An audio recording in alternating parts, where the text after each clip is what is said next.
Hello viewers, hope you are doing great.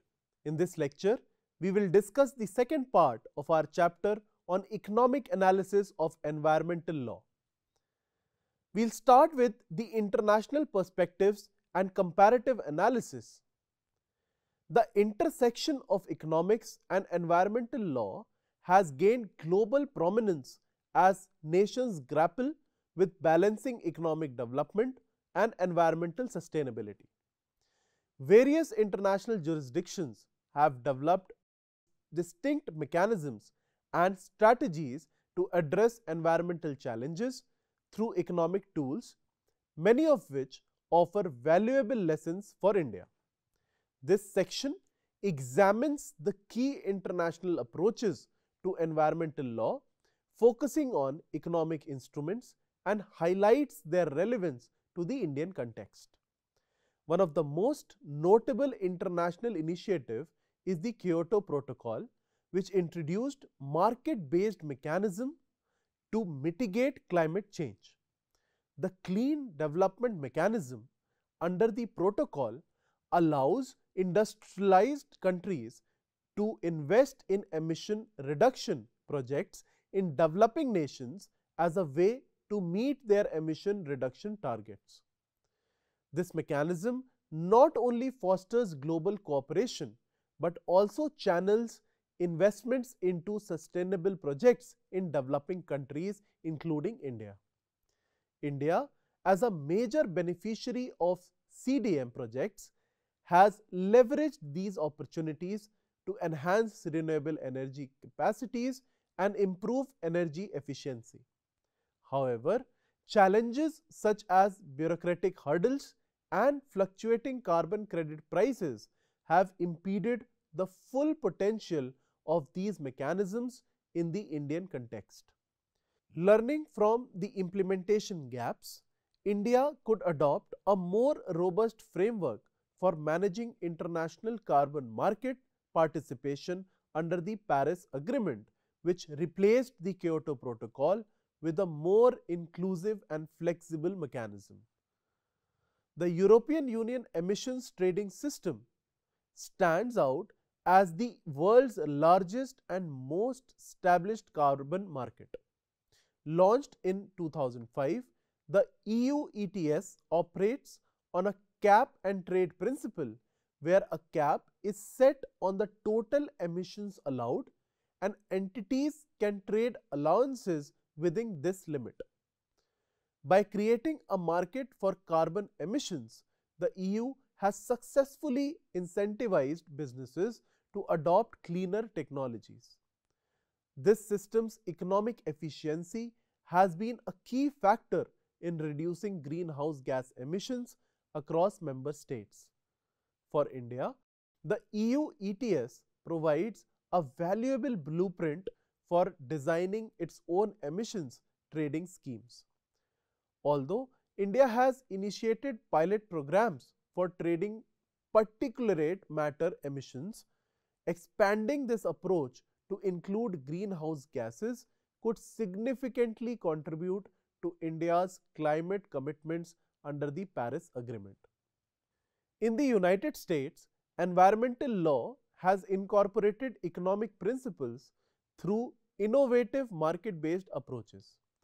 The Clean Air Act of 1990 introduced the Acid Rain program, which implemented a cap and trade system for sulfur dioxide emissions.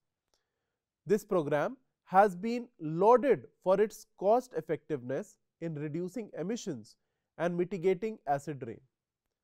By providing tradable allowances and fostering competition, the program has encouraged industries to innovate and adopt cost-efficient emission reduction technologies. A similar approach could be explored in India, where air pollution remains a critical issue. Programs targeting pollutants such as SO2, nitrogen oxide, and particulate matter could be modeled on the success of the acid rain program, tailored to India's unique industrial and geographical challenges. International experiences also underscore the importance of fiscal instruments in environmental governance. Countries such as Sweden and Denmark have successfully implemented carbon taxes to curb emissions. Sweden, for instance, introduced a carbon tax in 1991, which has been instrumental in reducing fossil fuel consumption while supporting economic growth. The revenue generated from this tax has been reinvested in renewable energy and energy efficiency projects, creating a virtuous cycle of sustainability and economic development. For India, where coal remains a dominant energy source, a well-structured carbon tax could drive a transition towards cleaner energy sources. While India has imposed a coal cess, broadening the scope to include other high carbon activities and ensuring transparency in revenue utilization could enhance its effectiveness. Australia's Environmental Protection and Biodiversity Conservation Act of 1999 also offers valuable lessons. The Act integrates environmental offsets as an economic tool, requiring developers to compensate for environmental damage by investing in conservation projects elsewhere. This approach aligns with the polluter pays principle and encourages industries to internalize the environmental costs of their activities. India, too, has implemented compensatory afforestation mechanisms under the Forest Conservation Act of 1980. However, challenges such as delays in fund utilization and inadequate implementation highlight the need to strengthen these frameworks. Drawing on Australia's experience, India could develop a more transparent and accountable system for environmental offsets, ensuring that the funds are effectively used for biodiversity conservation. The role of renewable energy in addressing environmental and economic challenges is another area where international practices offer inspiration. Germany's Energiewende policy is a case in point. This ambitious energy transition plan aims to shift from fossil fuels and nuclear energy to renewable resources through subsidies, feed-in tariffs, and robust regulatory frameworks. The success of Energiewende in expanding Germany's renewable energy capacity and reducing emissions demonstrates the potential of integrating economic incentives with strong governance. For India, which has set a target of achieving 500 gigawatt of renewable energy capacity by 2030, adopting similar incentives could accelerate the transition while fostering economic growth. Now, international environmental law has also emphasized the need for collaboration among nations to address transboundary issues such as climate change and biodiversity loss. Treaties such as the Convention on Biological Diversity and the Montreal Protocol on Ozone Layer Protection have highlighted the role of collective action in achieving global environmental goals. The Montreal Protocol, in particular, is a striking example of how financial and technical assistance to developing countries can facilitate compliance with stringent environmental standards. India's active participation in these treaties underscore its commitment to global environmental governance. Strengthening these partnerships and leveraging international financial mechanisms such as the Green Climate Fund could further enhance India's environmental and economic outcomes.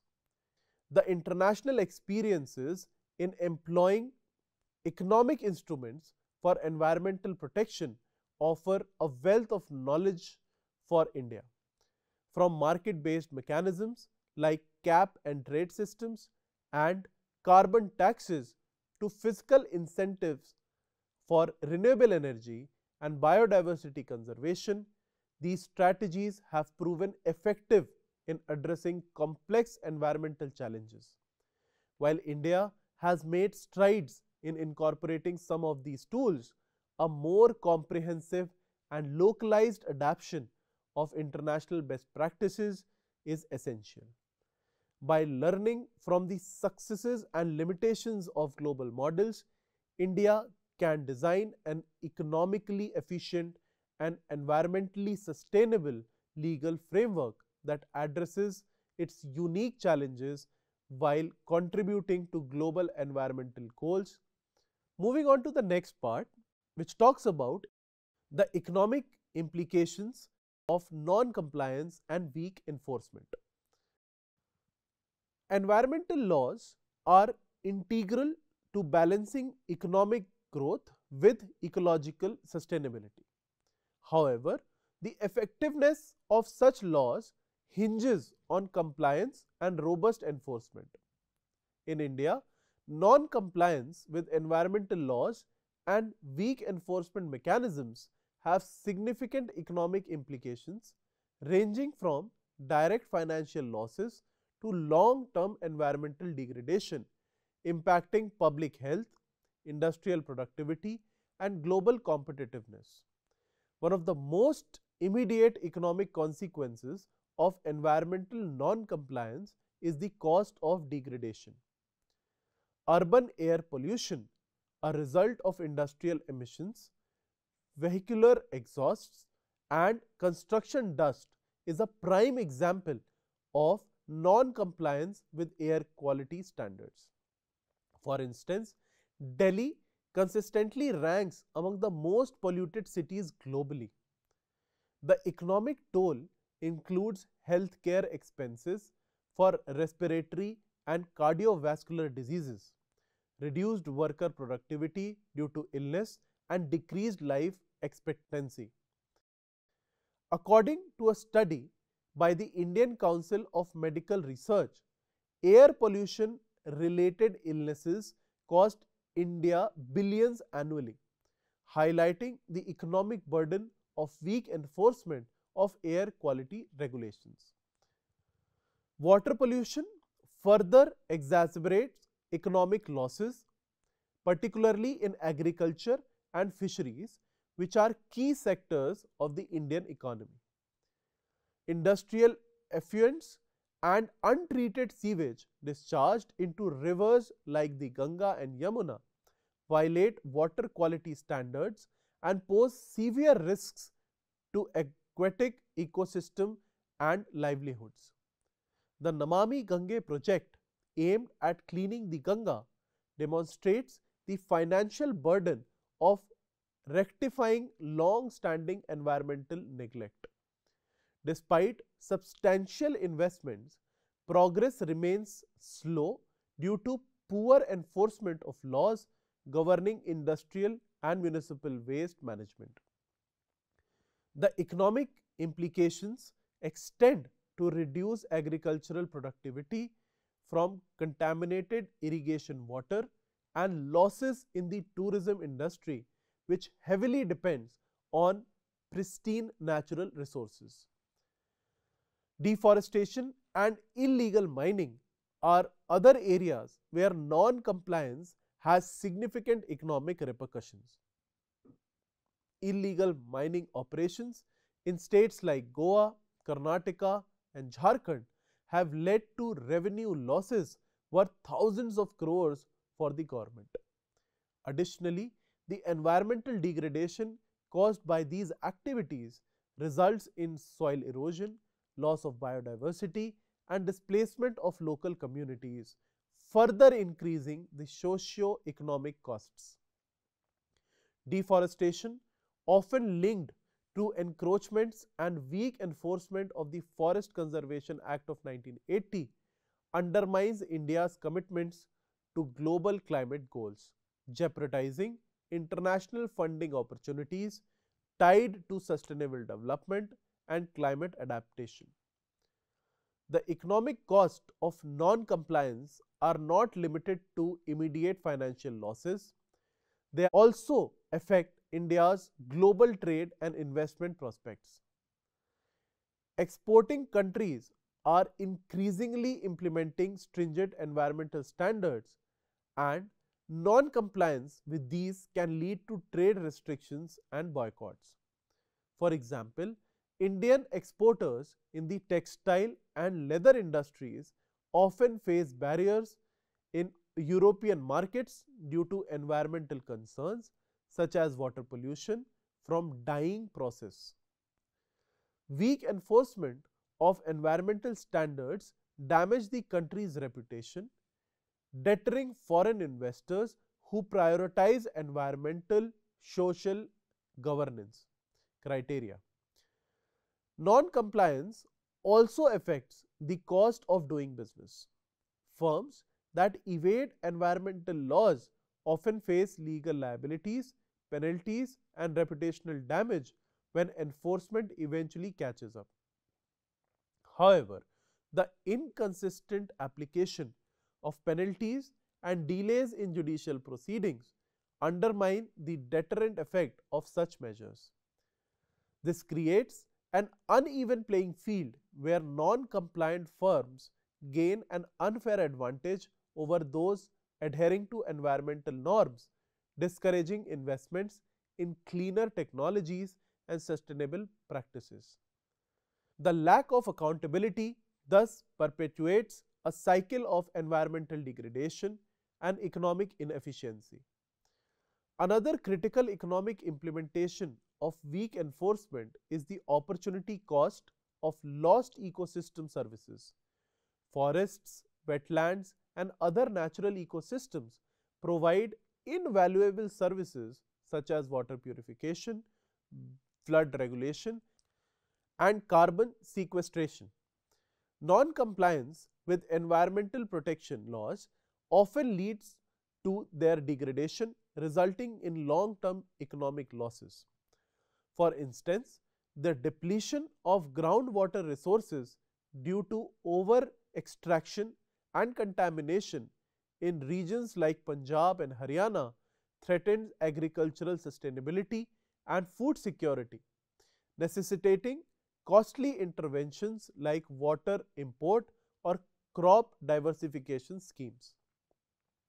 The public sector also bears significant cost due to weak enforcement mechanisms.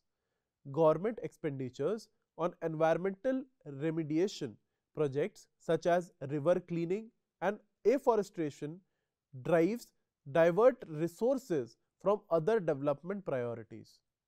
Moreover, the inefficiency of regulatory agencies such as the state pollution control boards further escalates administrative costs.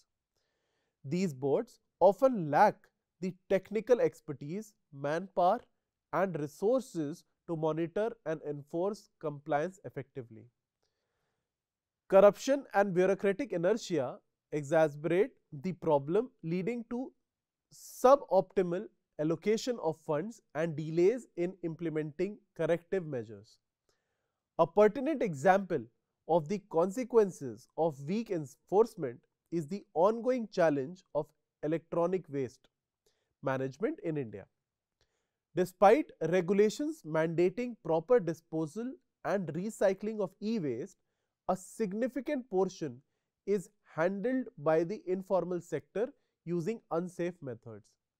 This not only causes severe environmental harm but also undermines the formal recycling industry, which has the potential to generate significant economic value through resource recovery. The lack of stringent enforcement allows the informal sector to thrive, perpetuating environmental and economic inefficiencies. Addressing these challenges requires a multi-pronged approach. Strengthening regulatory frameworks and ensuring their consistent enforcement is paramount. This includes enhancing the capacity of regulatory agencies, increasing penalties for violations, and leveraging technology for real-time monitoring and reporting. Public-private partnerships can play a crucial role in fostering compliance, particularly in sectors like waste management and renewable energy. Encouraging voluntary adherence to environmental standards through incentives and awareness campaigns can also complement regulatory measures. In conclusion, the economic implication of non-compliance with environmental laws and weak enforcement in India are profound and multifaceted. From direct financial losses and health expenses to long-term impacts on trade, investment, and ecosystem services, the costs are staggering. Strengthening enforcement mechanisms and fostering a culture of compliance are essential for mitigating these economic losses and ensuring sustainable development. A proactive approach that integrates economic incentives with robust regulatory frameworks can pave the way for a greener and more resilient economy. Now let's talk about integration of environmental law with economic growth. The integration of environmental law with economic growth is a crucial challenge for policymakers, particularly in a developing country like India.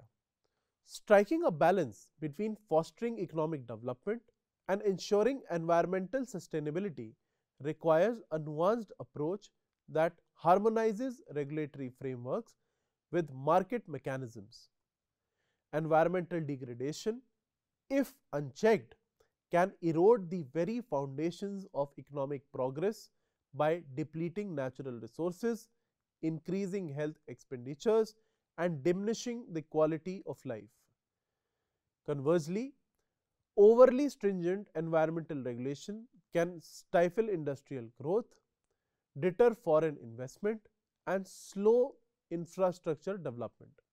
Therefore, the objective of environmental law should be to guide economic activities in a manner that promotes sustainable development, a concept that reconciles ecological protection with economic advancement. In India, this balance is particularly pertinent due to its dual goal of elevating poverty and addressing pressing environmental challenges such as air pollution, water scarcity, and deforestation. Regulatory frameworks such as the Environmental Protection Act of 1986 have laid the foundation for environmental governance, yet their integration with economic policies has been uneven. For instance, initiatives like the National Green Tribunal demonstrate an attempt to embed environmental considerations within legal adjudication processes. Similarly, programs like the Perform, Achieve and Trade scheme, a market-based mechanism to improve energy efficiency, showcase how India has embraced innovation approaches to link environmental law with economic incentives. These measures encourage industries to invest in cleaner technologies while reducing their environmental footprint, thus promoting a win-win scenario for both the economy and the environment. A significant aspect of this integration lies in renewable energy development, which has gained prominence as a key driver of sustainable economic growth. India's ambitious targets, such as achieving 500 gigawatt of non-fossil fuel capacity by 2030, underline its commitment to transitioning towards a green economy. Legal frameworks like the Energy Conservation Act of 2001 and policies promoting solar and wind energy development exemplify how environmental objectives can align with economic growth strategies. Renewable energy not only reduces dependence on fossil fuels but also generates employment, stimulates innovation, and positions India as a global leader in clean energy technologies. Moreover, the concept of the circular economy is gaining traction as a mechanism to bridge environmental and economic goals.